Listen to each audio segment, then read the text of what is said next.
사람하고 저 사람하고 닮았어.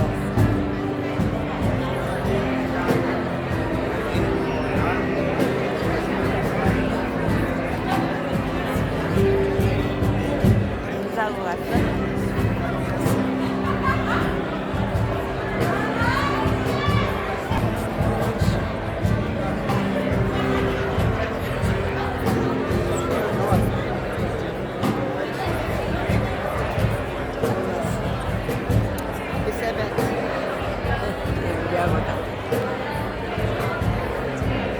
지난 3주 동안 수고했네. 애들 VBS 성경하고 또 수영복 말려주고 이제 끝났다. 오늘도 수영 저 막내 삼촌네 가가지고 할까 했었는데 너무 많이 힘들다고 이제 다음번에 만나자고 그랬어.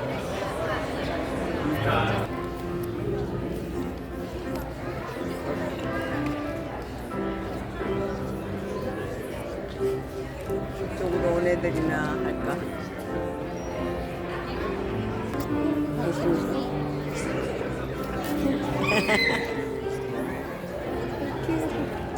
Are you gonna go?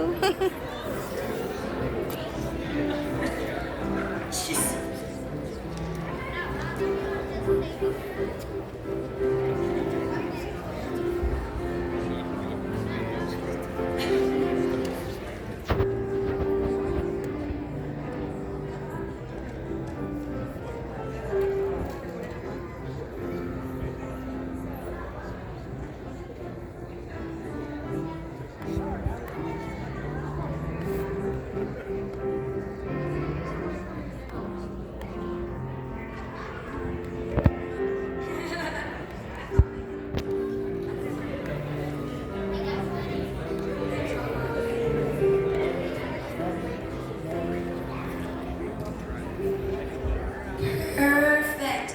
Okay, I'm so sorry I lost my voice, so bear with me. Welcome everybody. Happy Sabbath. You guys did a good job bringing the money up. You guys have? What was it like? Terrible. Oh my goodness. Okay. So this year at college I have a car, but it was also our car that we've had for my whole family for many years. It has over 260,000 miles on it, so it's going great. And partway through this past year, my car broke down and it needed a new transmission. So to get around places, I was taking the bus. Thankfully, a little over a year ago, I was in Europe, so I was really used to taking buses places, and I was pretty comfortable with it. But the buses here in the United States are not like the buses in Europe. It is much scarier. I like to go backpacking and go to the mountains a lot. I'm at Walla Walla, up at Walla Walla University studying, and to get to some cool mountains, you normally have to go a little ways away. So I wanted to do a backpacking trip near Portland. So because my car was broken, I had to take the bus. Going there, the bus worked perfectly. I took it. It's a little stinky. A lot of people that I think that they didn't own cars themselves, and so I didn't feel as safe as I did when I was traveling in Europe. But it was okay. I was like, okay, just do mind my own business. My family has my location, all is well. And then I did my backpacking trip near Portland. It was beautiful. Everything went perfectly. Then I boarded my bus back in Portland to go back towards Walla Walla. It's a 4-hour bus ride. And in between Portland and Walla Walla, there's a gorge. Other than the gorge, there's nothing. It is just fields of golden wheat for 4 hours of driving. So we got about an hour in, and the bus started making these beeping noises. It was going beep, beep, beep. And I was like, okay, hopefully that doesn't mean anything. And then the bus driver was like, okay guys, I don't think we're gonna make it. So she's like, okay, we have one stop in about 10 minutes. Hopefully we make it there. We're almost to the stop and her brakes stopped working. And we were like, oh no, this is not good. And this is on a Sunday. I'm pre-medicine, and so I really care about my school, and I had a test the next day, and I was supposed to get back early in the morning, and I still was wanting the whole day to study. So I was like, oh man, I cannot have this bus be breaking down. This is not gonna work. So then we get to the bus stop as she's able to somehow stop the bus, but we cannot go any further. We break down. We get out, and me and 40 other people were just sitting there outside the bus, hoping the bus driver can fix something.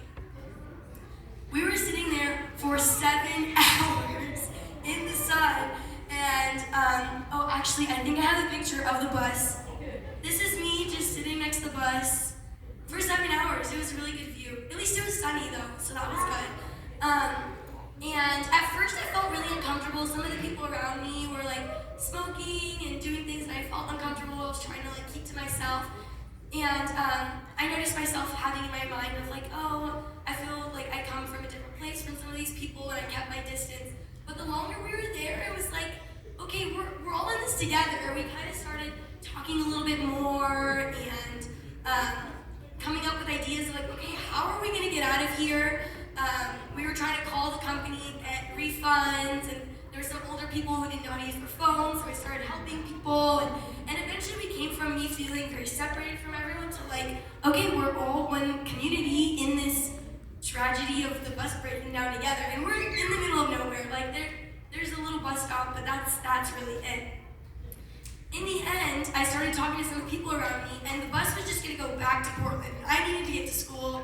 It's not easy to miss days of school. I didn't have anywhere to stay. I'm 21 and by myself, not very safe.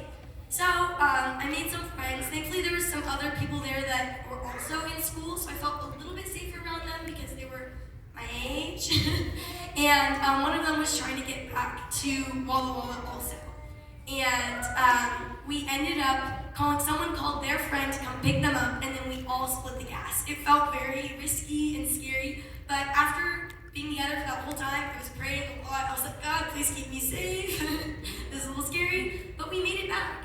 And I was able to change my mindset instead of being oh, these people are different from me, I don't know how I feel about this, to okay, we can all work together and find a solution. And in the end, it worked out. I think a lot of times in life, we might think people are different from us, or they live a different lifestyle from us, and we'll judge them. And then that gets in the way of us being able to connect. And sometimes it takes hard scenarios to take down those barriers and be you know what? We're different, and it's okay, we can be in the same place. I got a really bad sunburn from being in the sun that whole day. But that's just random funniness. Today in the sermon, we're learning about Peter and Cornelius. And they came from very different people, very different types of people. They thought of each other as people that could never connect, that would never come together. And yet, God brought them together. Here's a verse from what is going to be in the sermon today. Peter says, I now realize how true it is that God does not show favoritism, but accepts from every nation the one who fears him and does what is right. So I think it's so beautiful that we can all be so different, and yet we can come together and we can make things even better when we work together and get past our differences because God unites us all. Have an amazing rest of your day.